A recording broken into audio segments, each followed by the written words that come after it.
ज्या 93 बॉम्बलास्टमुळे पूर्ण मुंबई नाही तर पूर्ण देश हादरला, 257 लोक निरपराध लोकांनी आपला जीव गमावला, 700 पेक्षा जास्त लोक जखमी झाले।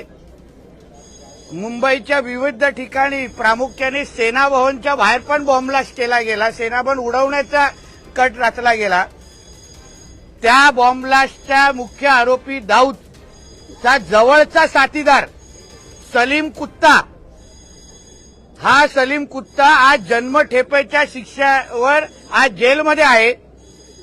तो पेरोलवर बाहेर येतो, पेरोलवर बाहेर असताना शेवटच्या दिवशी तो पार्टी करतो आणि त्या पार्टीमध्ये त्याच्याबरोबर नाशिकचे उभाटा सेनेचे, उद्धव ठाकरेच्या उभाटा सेनेचे महानगर प्रमुख सुधाकर बडगुजर हे त्याच्यावर पार्टी करतात आणि त्याचा फोटो आज मी सभागृहामध्ये मी हा पुरावा म्हणून दाखवलेला आहे। अजून पण फोटोग्राफ माझ्याकडे आहेत।